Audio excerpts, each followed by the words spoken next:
stress, the anxiety,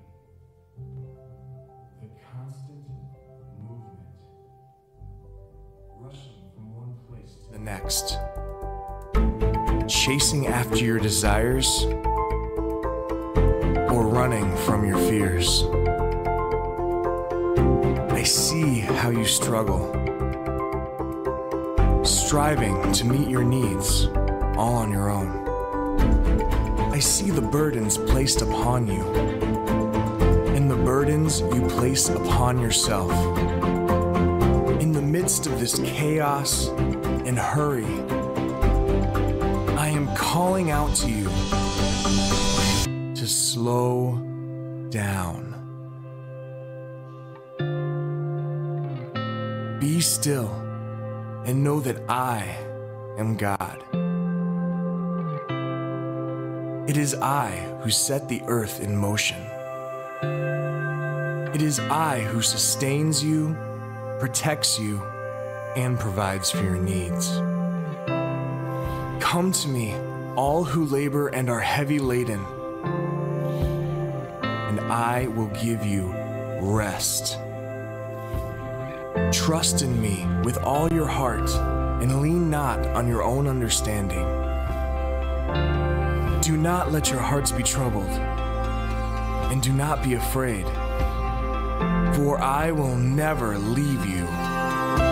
Let your soul find rest in me, and let the peace of Christ rule in your hearts. For neither death nor life, the present nor the future, neither height nor depth, nor anything else in all creation will be able to separate you from my love. In this world, you will have trouble, but take heart. I have overcome the world.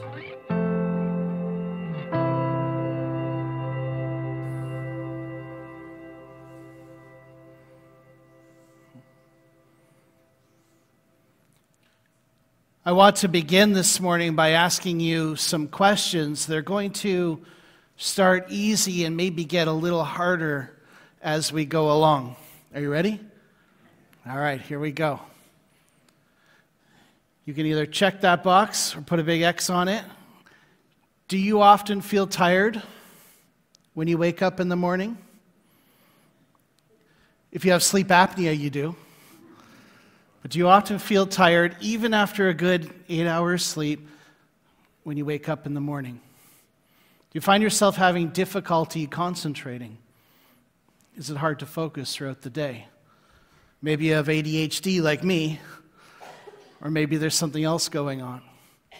Are you emotionally easily affected by the actions of others?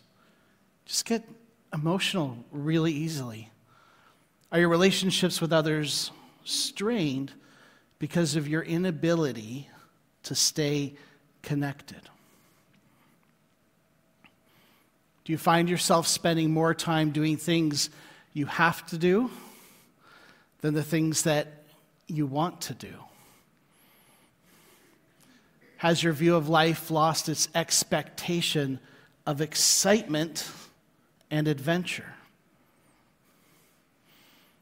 Do you often feel like your life is out of control?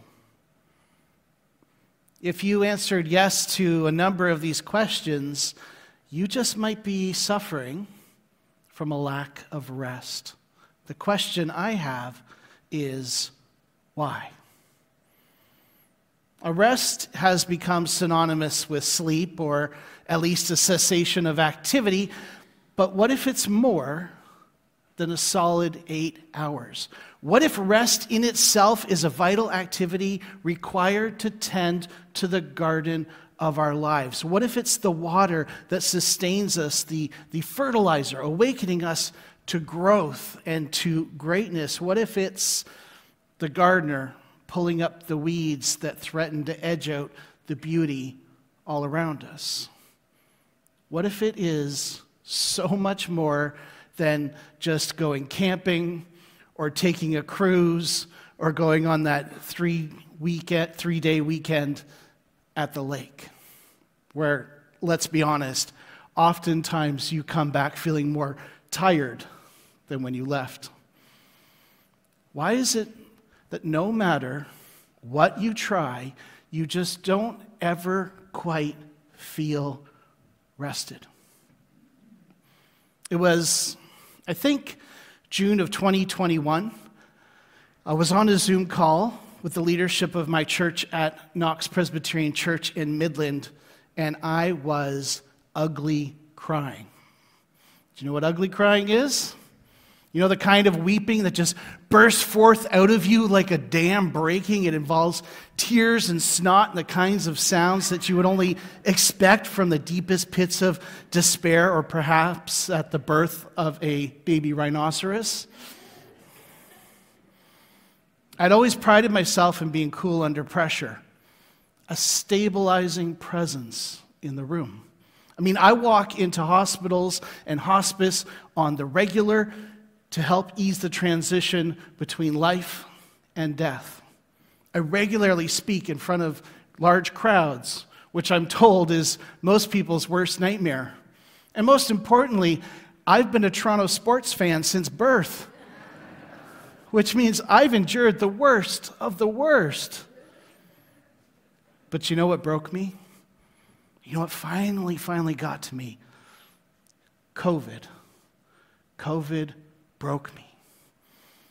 I don't know if it was the constant meetings to decide, do we open, do we close, do we open again, do we close again? The conversations about how do we keep our people safe, how do we protect the vulnerable, how do I keep my own family safe? I don't know if it was just worry about the church and how it would survive financially and spiritually if we weren't meeting that broke me. Actually, I do know the moment that broke me. I was standing at the graveside of a young man, not much younger than me, saying a final prayer, knowing that he had died alone in hospital because of regulations. That broke me. That broke me. The session meeting, it started out okay. The session, if you're not Presbyterian, is what we call our monthly meeting of elders, who are the leadership, spiritual leadership of the church.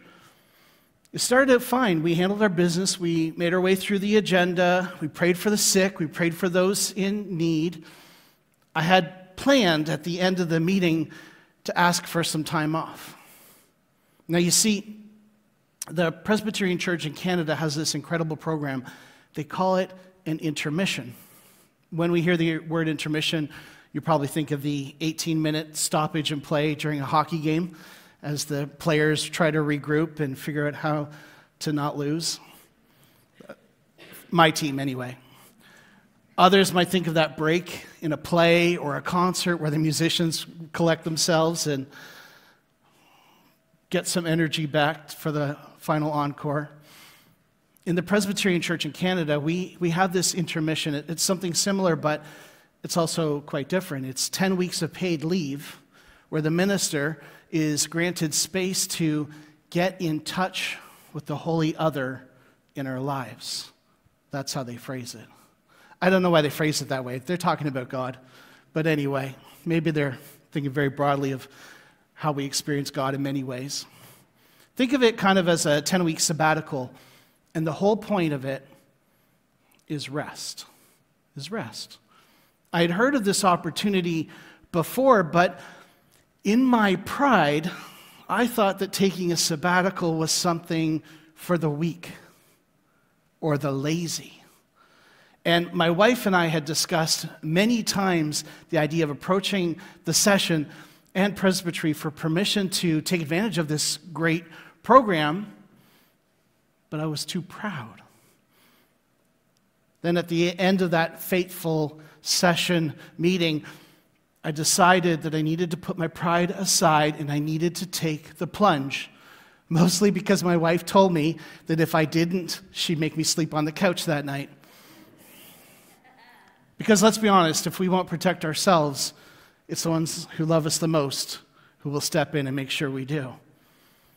So I began to open up my heart about all the death and the sickness and the heartbreak that I'd seen over the last year and a half. Before I knew it, the dams had burst, and I was ugly crying in front of my entire session of elders. I said, I'm so exhausted all the time. My spirit is unsettled. My brain is fried trying to navigate the deep waters of COVID, and my soul is so tired of watching people die alone in hospitals and nursing homes. I need to get some rest. And I wasn't talking about sleep. I was talking about rest for my mind, rest for my weary soul. Now, I tell you this story because while most of you probably won't be able to relate exactly to my unique experience, you have your own unique experience. I look out upon you and I know that you have your financial worries. I know that you have your own kids to worry about. You have your own aging parents. You have spouses who need 24/7 care. You have grown kids who are struggling. You have the weight of the world on your shoulders, and somehow you're supposed to find rest. So what do? We plan a vacation, right? Plan a trip. You book time off work, and somehow when you come home, you're even more exhausted than when you left. I love what comedian Jim Gaffigan says about vacation. He's got 5 kids, and he talks about how he travels a lot with his 5 kids, and he says it's always a disaster. He says, I don't know what we're thinking. You know how we like to bicker and argue? Why don't we take this on the road? How would you like to not listen to me in a hotel room? Maybe you should spend too much time on your phone in a different state. But it's true that we can go on vacation and come back more drained than when we left. Why is that? Well, there's a number of reasons. Sometimes vacation goes poorly, or you have bad weather, or there's injuries, or family calamities take place. Sometimes our vacations are just a little overscheduled. The next time my wife makes me go to Disney, I'm definitely booking a solo spiritual retreat for myself the following week.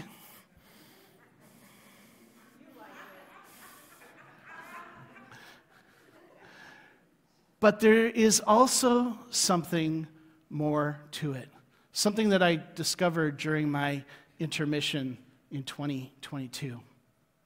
You see, part of my intermission plan wasn't just that I would have time off.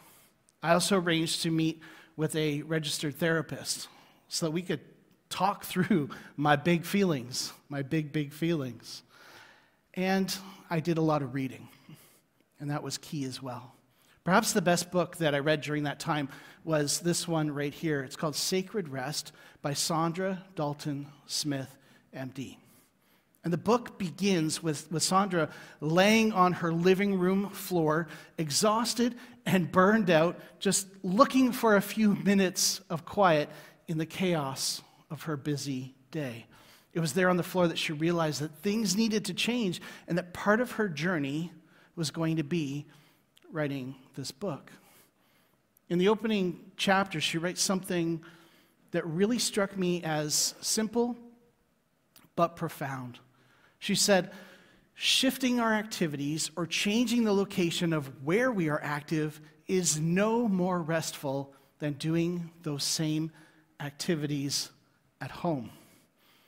And she goes on to say, the most effective rest occurs when we are purposefully reviving the parts of our life we regularly deplete.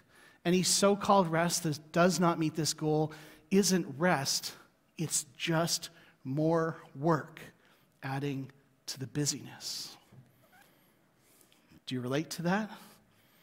I know I do.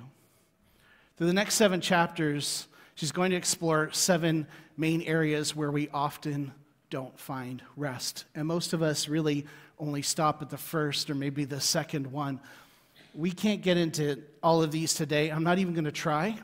But if you're relating to any of this, pick up that book. I think it would be worth the read. But what I can do is point you towards some immediate changes that you can make right now to get better rest. And the first is this: get real with yourself. Some of you are just too busy. Even you retired folks can manage to jam-pack your schedules. Sure, it mostly is medical appointments, but you're so busy driving to see Dr. So-and-so, Dr. Who's It. Some of you have a hard time saying no. We've talked before about how no is a complete sentence. Some of you think this is just the way life is. This is the way life is. You're just always supposed to be busy, running from one thing to the next, and your calendar is packed thicker than a double-stuffed Oreo. Listen, I know that Paul says we need to be all things to all people, but I don't think that's what he meant. How can you be a chef, a nurse, a taxi, a personal shopper, an employee, a volunteer, a banker, a gardener, a handy person, a residential cleaner, a teacher? How can you be all of these things in one?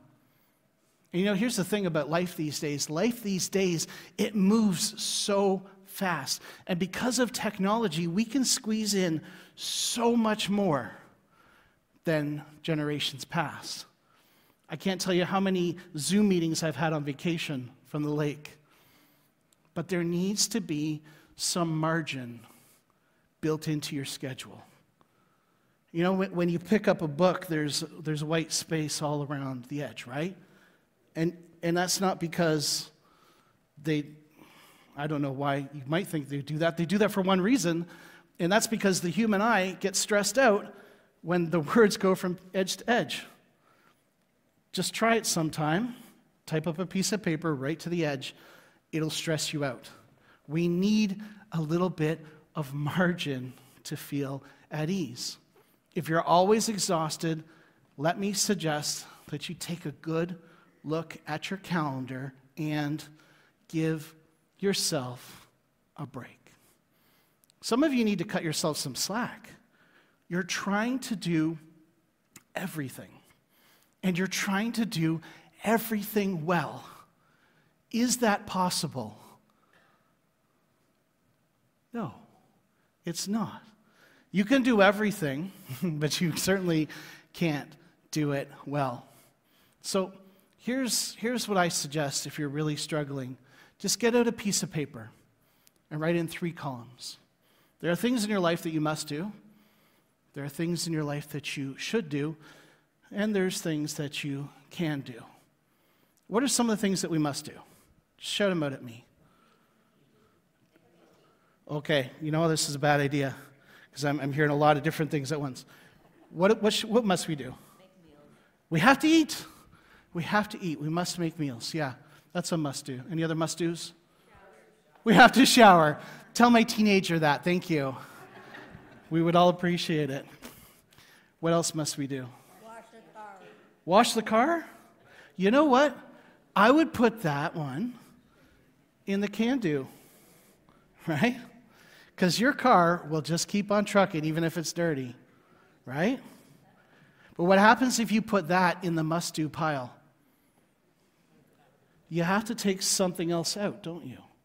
Right?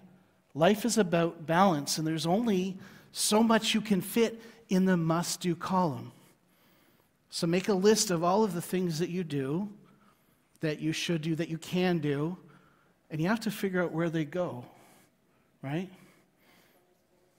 What did I hear? Go to school. You have to go to school, yeah.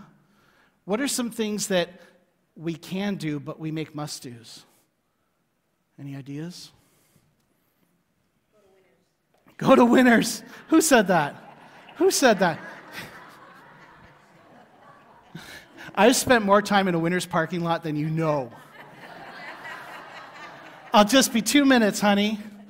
45 minutes later. I mean, for each of us, it's going to be different, right? But I can guarantee you, and myself included, there are things in my life that I think I just have to do this, and if I don't, what happens? You feel guilty. Like I'm not living up to an expectation. Whose expectation? Probably your mother's, right? They set this example. They did amazing things, and you want to be that. You just can't live up to this expectation you have in your head, which, by the way, those people, those imaginary people in your head whose expectation you're trying to live up to, they don't set that expectation for themselves either, because we take that expectation and we ramp it up times 10 and we make it something so much more than it needs to be. So sit down. What is your must do? What is your could do, if you have time? And what is your can do? There are probably things in that can do list that should be in the must do pile. Like if you have, I texted someone the other day, I said, listen, I've been thinking about it, and I don't think that their situation is going to improve. If you really want to go to Newfoundland, take that trip this fall, not next summer. Bump that up. Because if you wait, you're probably never going to go. Number 3, get real with yourself, give yourself a break, and prioritize yourself. It might sound selfish to say prioritize yourself. I mean, wasn't it Jesus who preached a lifestyle of service and humility and generosity? Yes, absolutely. He thought of others before himself, but he often went off alone to pray. At key junctures, he ditched everybody and he went off by himself. And that's time that he could have been healing, teaching, making more vats of wine out of water. But what did he do? He went up on a mountain. He prayed in the garden. He started his entire ministry alone in the desert for 40 days. Because Jesus knew something that we often fail to pick up on, and that is you need space to take care of yourself. Because if you don't, you're no good to anybody. Anyone who's ever been on an airplane will know what this is when they do the pre-flight check and the lovely person comes down and tells you where the exits are. They always say, if the oxygen mask comes out of the ceiling and you have kids or vulnerable people with you, what do you do first with that mask? You put it on the child? You put it on yourself. Why? Why would they tell you to take care of yourself first and not the vulnerable child beside you? Well, because if you don't take care of yourself, you're no good to anybody. If you can't breathe, then you can't look after the vulnerable people around you. And I think about this a lot because as a minister, I'm always trying to be a servant leader. I'm always trying to put others' needs before myself. But I also try to think about how I'm in this for the long haul. I've watched so many of my colleagues burn out over the last 30 years of ministry.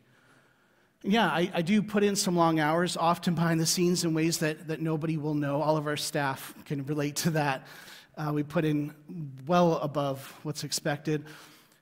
But it's also important for me to take advantage of those seasons that are less busy to try and reconnect with the holy other in my life. Now, it may not be 10 weeks. It could be 20 minutes in the middle of the day. It could be a half an hour at 6 o'clock in the morning before everybody wakes up. But we need whatever it is to create space. We need margin. We can't fill up the page. Because here's the crazy thing that I've noticed lately, that often the less I do, the more I get done. Does that make sense? You know what I mean? There's situations in my personal life and in my professional life where they seem unsolvable until I get away for a few minutes and I spend a little time with the Lord. Then all of a sudden it's just like the pathway opens up before me. Because when you finally come to a place where you don't feel like everything is up to you, that's the place where you finally dethrone yourself. Have you ever considered that our desire to do everything just might come from our inner desire to maintain control? That feeling that everything in life is on you. And we all know that on the seventh day God rested, right? I mean, it's a very famous passage. He created the heavens and the earth in their vast array.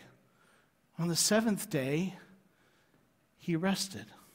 Not only did he rest, but he made that seventh day holy, and he set a pattern for us. Now, I've often thought about this question: why did God rest? Was he really tired? Does God get tired? Did he hurt his back after eating all those stars into the sky? Or was he teaching us something extremely valuable about human existence? That we need rest. Because it's in our rest that we get off of the throne and we let God ascend to his rightful place. As a father, I often see myself and my children. They watch what I do. They watch what I say. They listen to the words that I speak. And I see it reflected in the things that they say. They subconsciously emulate my patterns and my behaviors. Don't worry, I've already told them that I would help pay for therapy when they get older. In Genesis, God intentionally sets the example, a pattern of creative, life-giving work followed by restorative rest. After all, it's only when we're still that we can surrender our world back to God. Because I don't know about you, but I spent a good deal of my week solving this problem, that problem, developing plans and strategies for growth. I'm engaged in writing sermons that I hope will impact people in other ways. But on the seventh day, I have to rest from my labors and just let God take over. And then, when things don't fall apart, I could try to remember that lesson the other 6 days of the week. That it's not me on the throne, it's him. Because the throne I put myself on, it's just a shallow mockery of the heavenly throne upon which sits the King of Kings and the Lord of Lords. And it's not until I step off that throne and make some space to trust in God that I can find genuine rest. Because honestly, that's why a lot of us can't sleep. That's why a lot of us are tired, because we need to learn to rest in God. So from now on, I'm going to try and take that intermission every 5 years as long as I'm able to do so. Because I came back from that intermission re-energized, creative, more focused than ever. Because that's what happens when you make space for God. So let me challenge all of you this week. Sort out your must-dos from your could-dos. Don't fill up the page. Leave some space in the margins. Make room for the holy other in your life. And you just might find that you come back next Sunday a little more rested than you are today.